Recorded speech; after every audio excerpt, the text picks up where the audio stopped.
Querido amigo, estamos diante dos 47 versos do capítulo 11 de Levítico.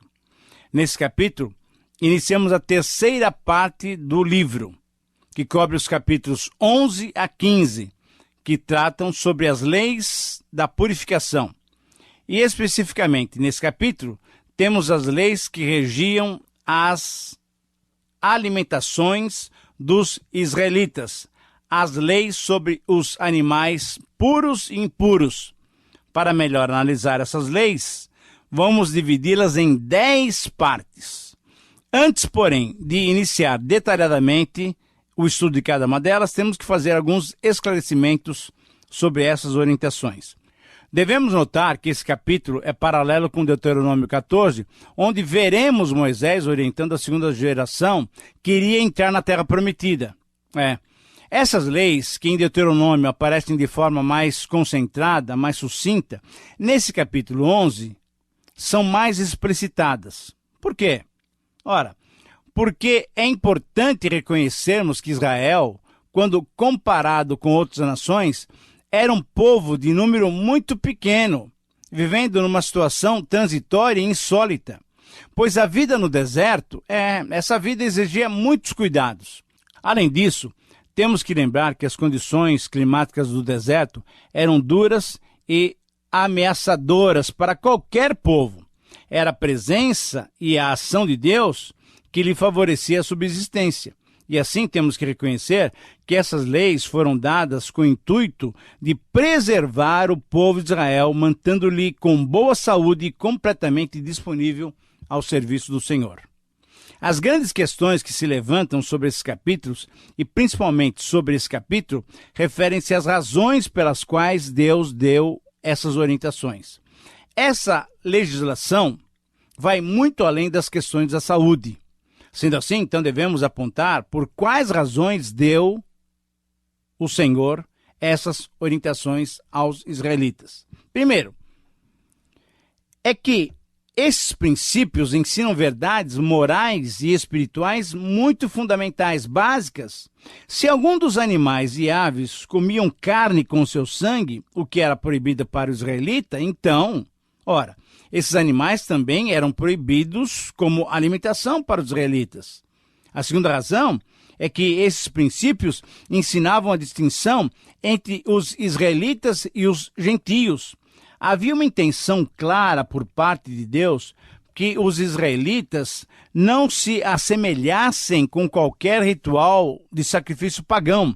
Assim, os animais limpos representavam os israelitas, enquanto os impuros representavam os gentios. A terceira razão desses princípios, você precisa prestar bem atenção, era ensinar que somente os animais domesticados e limpos poderiam ser oferecidos em sacrifício. Sabe por quê? Porque esses animais representavam o ofertante, o israelita adorador diante do Senhor. Uma outra razão, em quarto lugar, era para que se separasse os animais limpos dos impuros, era para que se relembrasse que Deus os tinha escolhido. Deus tinha escolhido os israelitas dentre as nações, fazendo deles o povo de sua propriedade exclusiva.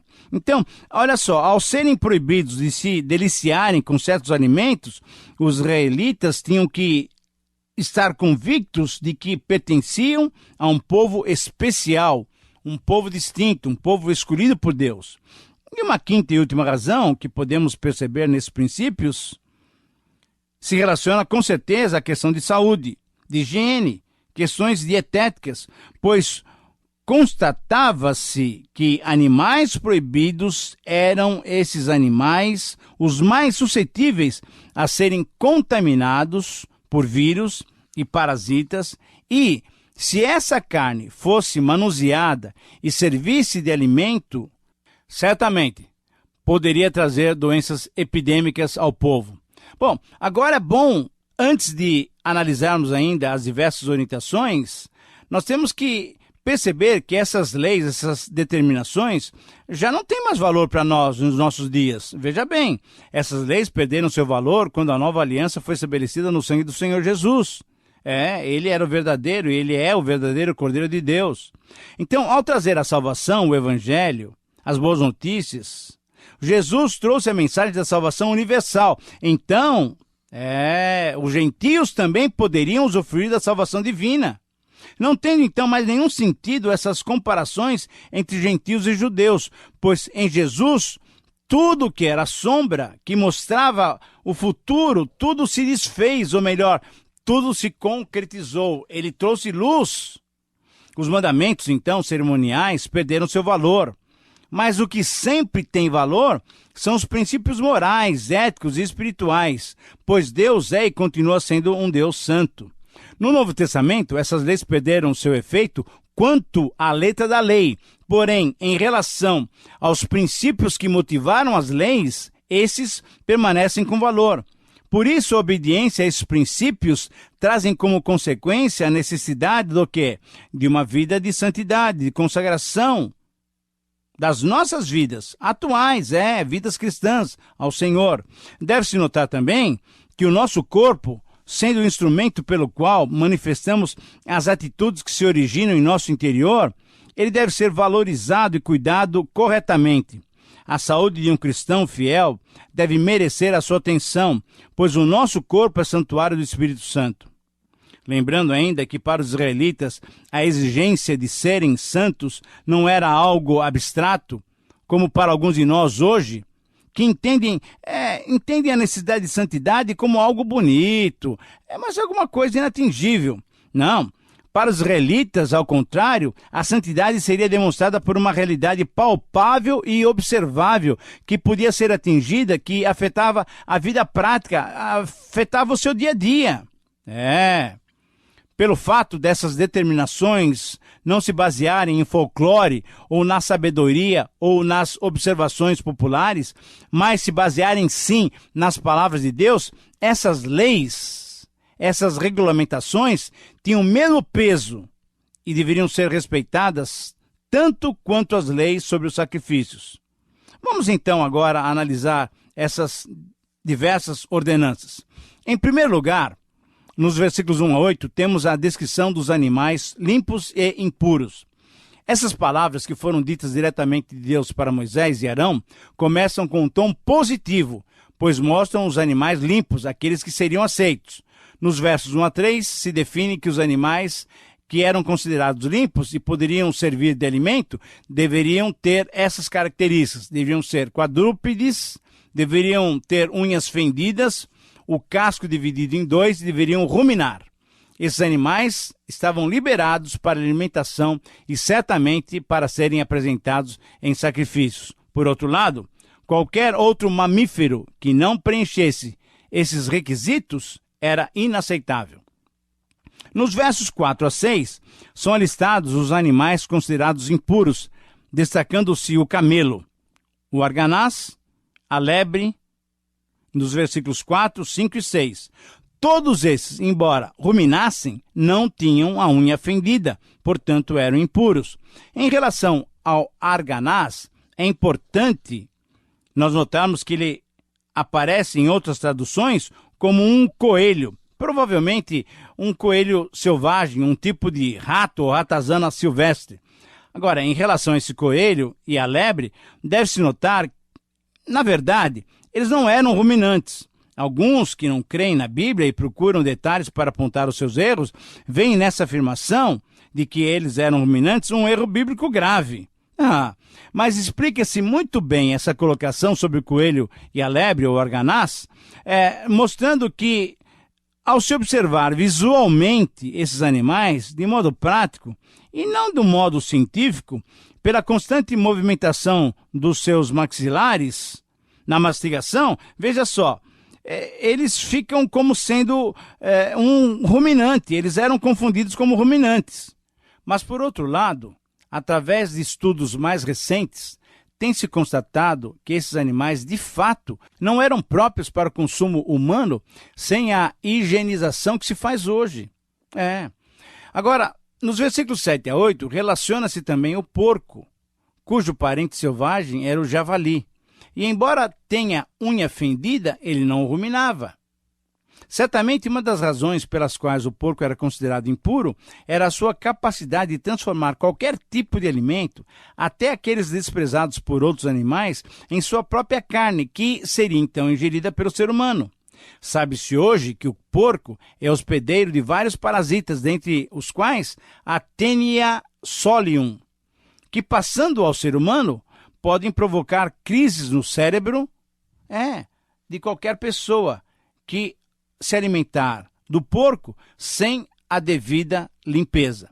Ora, sabedor dessas realidades que ainda não estavam disponíveis ao conhecimento do ser humano, e sendo ele mesmo o criador desses animais, Deus, ao ordenar essas proibições, demonstrou então um grande cuidado para com seu povo. Segunda parte desse capítulo, os versículos 9 a 12, temos as orientações sobre as espécies aquáticas. De modo geral, os animais aquáticos dos mares e dos rios, considerados limpos, eram os que tinham barbatanas e escamas. Os animais aquáticos que não satisfazessem esses requisitos não seriam aceitos como próprios para o consumo humano. Além dessas diferenças visíveis a olho nu, uma outra diferença interessante que deve ser mencionada é aquela relativa à profundidade do habitat desses animais aquáticos. Os animais com barbatanas e escamas normalmente habitam águas mais profundas, enquanto que os outros, e aqui se inclui os crustáceos, caranguejos, camarões, lagostas, eles habitam em águas mais rasas e assim se alimentam até de outros pequenos animais mortos. Portanto, não eram aceitáveis também diante do Senhor. Em terceiro lugar, nos versículos 13 a 19, temos uma relação das aves impuras agora.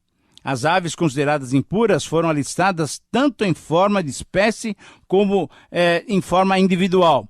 São 20 nomes relacionados, embora as versões bíblicas tenham diferença entre si em relação aos nomes, nós vamos mencioná-los conforme a nossa tradução que nós usamos normalmente, a Almeida Revista e Atualizada.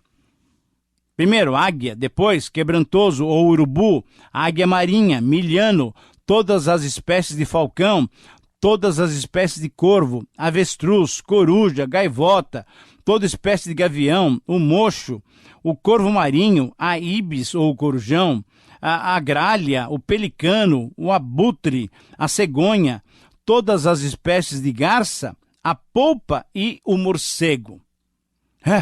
São muitos nomes, não é mesmo? E certamente se incluíam entre as razões por que essas aves de rapina eram consideradas imundas, é que várias delas, veja bem, várias delas comiam carne com sangue, ou comiam carniça. Nossa! E normalmente a sua carne, além de não ser saborosa, elas exalavam um cheiro muito ruim. Então eram consideradas por isso impuras. E mais uma vez nós vemos o cuidado de Deus para com seu povo e também a ênfase de que o sangue de modo algum deveria ser ingerido. Em quarto lugar, agora nos versos 20 a 23, temos as orientações sobre os insetos. Nesses versos temos aparentemente um problema, pois os insetos normalmente possuem 6 pernas. Mas o que está em vista aqui é uma definição muito interessante. Os insetos que se moviam aos saltos, apoiando-se nas 2 pernas traseiras mais longas, eram considerados limpos. Os outros insetos que andavam em 4 patas e não tinham as pernas traseiras mais longas foram considerados impuros. Nesse grupo estavam incluídos todos os insetos que se alimentavam do quê? De esterco, de lixo, de carne putrefata, sendo então transmissores potenciais de doenças muito graves até que poderiam dizimar o povo. Assim podemos perceber o cuidado higiênico que Deus tinha para com seu povo. Agora, em quinto lugar, nos versos 24 a 28, temos as orientações sobre o contato com os animais mortos. Certamente aqui estava em foco a santidade ou a contaminação cerimonial. A imundícia causada pelo contato com os cadáveres deve ser bem entendida, pois o fato de trabalhar com o camelo, que era um animal impuro, não deixava o israelita impuro. Então, a questão aqui, nos versos 24, 25 e 28, era ter contato com cadáveres, pois quem tivesse contato com esses cadáveres poderia se contaminar e reter no seu corpo, nas suas vestes, uma série de germes, vírus e talvez até outros pequenos organismos que habitavam nesses corpos em estado de putrefação. Lembrando-nos que os israelitas estavam num clima tropical, vivendo no deserto e indo depois para a Palestina, certamente essa legislação era profilática, visava a saúde dos israelitas. Mas é interessante também notarmos a ordem dos versos 26 e 27, onde se lê claramente: todo animal que tenha unhas fendidas, mas o casco não dividido em dois e não rumina, vos será também imundo. Todo animal quadrúpede que anda na planta dos pés vos será por imundo. Agora, que animais estariam em foco aqui? Não podemos relacionar todos, mas certamente os mais conhecidos... Agora, muita gente pode se chocar com isso. Eram os cães e os gatos. Interessante é o fato da Bíblia não fazer qualquer referência aos gatos. Nenhuma referência nós temos aos gatos. E na maior parte das vezes, das 47 vezes que ela menciona os cães, poucas referências são elogiosas a esses animais. Mas, mais interessante ainda é notar que hoje, muitos casais substituem os filhos, que são herança do Senhor, por esses animais, gastando com eles uma grande soma em dinheiro, que poderia, com certeza, ser aplicado de outras maneiras, como, por exemplo, na ajuda às crianças abandonadas. Querido amigo, quais são os seus costumes? Os costumes mudam. E os seus costumes, diante dessas ordens todas, vale a pena nós nos avaliarmos, concorda? Mas vamos adiante, vamos continuar no texto. Em sexto lugar, nos versículos 29 a 38, temos as orientações sobre os seres que rastejam ou enxameiam. Aqui, além dos insetos rejeitados nos versículos 20 a 23, temos uma série de rastejantes ou enxames que não poderiam servir como alimento. Mas se observa que também, depois de mortos, traziam imundícia para quem os tocasse. Aqui temos, então, a menção de vários répteis, com a inclusão de alguns roedores até. Esses animais mortos tornavam impuros não só as pessoas, mas também os objetos e aqueles ou aquilo que tivessem contato com eles. Eles deveriam ser lavados e deveriam ficar impuros até a tarde. Agora, pergunta-se o seguinte: por que seria impuro até a tarde? Muito provavelmente, essa prescrição era necessária para que se respeitasse um tempo, pois, após ter sido lavado e exposto à secagem ao sol, o utensílio em questão já poderia ser usado novamente no dia seguinte.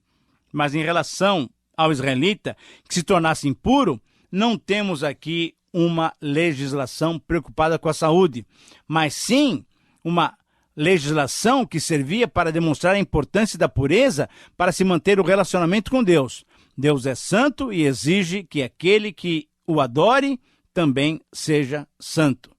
Em sétimo lugar, nos versículos 39 a 40, temos as orientações sobre o contato com os cadáveres de animais limpos. Aqui está prevista a proibição de se alimentar de um animal puro, veja só, que tivesse morrido por causas naturais. Aquela carne não seria admitida como alimento para os israelitas. Mas além disso, aquele ou aqueles que manuseassem o corpo, o cadáver desses animais, talvez até para enterrá-lo ou para queimá-lo, também deveriam se purificar e ficariam imundos até o entardecer. E agora, nos versículos 41 a 43, temos as orientações sobre os enxames e rastejantes. Aqui se inclui outros seres que ainda não tinham sido mencionados, outros tipos de insetos, cobras, lagartos, minhocas, lagartas e vários outros animais semelhantes. O uso da palavra abominação no versículo 42, que aparece anteriormente em 7 ocasiões nesse capítulo, nos versículos 10, 11, 12, 13, 20, 23 e 41, veja só, vou repetir: contaminação, abominação, aparece nos versículos 10, 11, 12, 13, 20, 23, 41 e agora no 42, reforça o conceito de que aquilo que ofende e fere o coração de Deus no seu plano de promover uma vida saudável ao seu povo é algo que deve ser considerado imundo. Mas é interessante que outras práticas eram também abominação, como, por exemplo, a idolatria, conforme lemos em 2 Reis, a prostituição, conforme lemos em Lucas, a desonestidade, o orgulho. Lá em Lucas 16 nós encontramos isso. Demonstrando então, mais uma vez, a necessidade de uma vida santa, de uma vida pura, de integridade para nos relacionarmos com Deus. Em nono lugar, nos versículos 44 e 45, aqui sim nós temos claramente um ponto importante. Temos as razões dessa separação. De modo geral, essas leis deveriam refletir a consagração dos israelitas a Yahvé, o Deus Santo e Redentor. Por 2 vezes, Deus enfatiza ao seu povo que ele deveria ser santo porque ele é santo. Ele é santo. E, finalmente, em 10º lugar, nos versículos 46 a 47, temos o resumo dessas prescrições. Sendo Deus santo como é, ele queria que todo israelita fizesse distinção, percebesse a diferença entre o limpo e o imundo. Portanto, ao terminarmos o estudo desse capítulo, vale a pena mais uma vez relembrar que Levítico, e principalmente os capítulos 11 a 15, são um manual de santidade. Que exigia do povo de Deus uma vida santa, porque Deus também é santo. Mas essa exigência vale para nós? Sim, com certeza. Vamos ler uma passagem que com certeza você conhece. Sede santos, porque eu sou santo, diz o Senhor. 1 Pedro 1,16.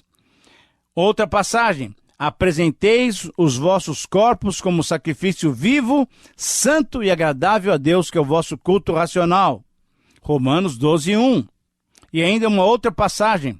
Acaso não sabeis que o vosso corpo é santuário do Espírito Santo? 1 Coríntios 6,19. Sim, cada cristão deve ter a exigência bem clara em sua mente. Essa exigência é muito óbvia, seguir a santificação, sem a qual ninguém verá o Senhor. Hebreus 12:14. Que Deus, então, querido amigo, me abençoe, te abençoe, nos ajude a andarmos em santificação para agradarmos o seu coração. Chegamos ao final de mais um estudo, de mais um tempo de estudo. Eu peço a Deus que você tenha sido edificado. Escreva-nos por carta, por e-mail. Sempre é muito bom recebermos notícias de vocês. Que Deus te abençoe e te santifique. Em nome de Jesus. Um abraço.